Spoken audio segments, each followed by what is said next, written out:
বিধানসভা ভোটের কয়েক মাস আগে নিজের বিধানসভা কেন্দ্রে দলেরই একাংশের হাতে আক্রান্ত হলেন গ্রন্থাগার মন্ত্রী ও তৃণমূল বিধায়ক সিদ্দিকুল্লাহ চৌধুরী। পুলিশের সামনেই গ্রন্থাগার মন্ত্রীর গাড়িতে চলল ভাঙচুর। মন্ত্রীর কনভয়ে থাকা গাড়িও ভাঙচুর করা হয়। আমরা যেটা দেখতে পাচ্ছি যে মন্ত্রীর গাড়ি একেবারে ভাঙচুর করা হয়েছে, সেই ছবি স্পষ্ট দেখা যাচ্ছে, যেখানে ইট মারা হয়েছে, এমনকি মন্ত্রী সেটা অভিযোগ কথা বলছে যে লোহার রড মারা হয়েছে এবং এইখানে লোহার রড দিয়ে মারা হয়েছে, গাড়ির সেটা স্পষ্ট। আক্রান্ত মন্ত্রীও তৃণমূলের, আবার অভিযুক্তরাও তৃণমূলের। আর অবাক করা বিষয় হলো তৃণমূলের দুই পক্ষই একে অপরকে চোর, চিটিংবাজ, তোলাবাজ বলে আক্রমণ করলো।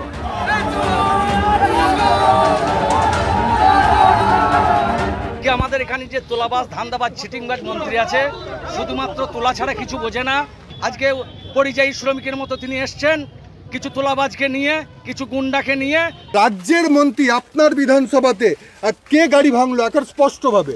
এখানে আহমদ হোসেন শেখ ও বেতাজ বাদশাহ আইন মানে না, দলের শৃঙ্খলা মানে না। ওর চরিত্র হলো গুন্ডামি করা, তোলাবাজি করা আর টাকা দিয়ে গুন্ডা পোষা। তৃণমূলের দুপক্ষ একে অপরকে তোলাবাজ বলে আক্রমণ করছে, যা বিরোধীদের হাতে তুলে দিয়েছে আক্রমণের হাতিয়ার। চূড়ান্ত দলীয় কন্দল চলছে। কসবা ল কলেজ নিয়েও তৃণমূলের মধ্যে কীরকম অন্তর্দ্বন্দ্ব শুরু হয়ে গেল। অতএব সর্বত্র তৃণমূল কংগ্রেসের মধ্যে একটা চরম অন্তর্দ্বন্দ্ব এবং গৃহকলহ যে মারাত্মক আকার ধারণ করেছে, এই ঘটনাগুলো তার সবচেয়ে বড় প্রমাণ। ইনি বলছেন উনি গুন্ডাদের নিয়ে চলেন, তোলাবাজদের নিয়ে চলেন, ওরা বলছে ইনি গুন্ডাদের নিয়ে চলেন, তোলাবাজদের নিয়ে চলেন। দুপক্ষেই পিসি ভাইপোর ওপর ভরসা, দুপক্ষই পিসি ভাইপোর জয়ধ্বনি করছে, দুপক্ষেরই হাতে তৃণমূলের ঝান্ডা। বেচারা সিদ্দিকুল্লাহ, তৃণমূলে ওর কোনো দর নেই, এটা বুঝতে পারছে কিনা আমি জানি না। যে যত বেশি গুন্ডামি করতে পারবে তৃণমূলে, তার তত দর বেশি।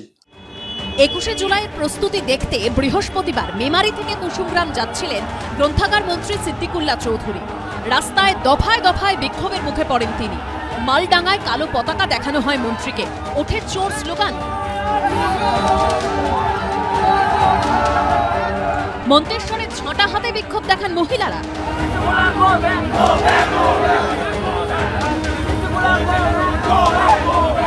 মন্তেশ্বর থানার সামনে মন্ত্রীকে জুতো দেখানো হয়।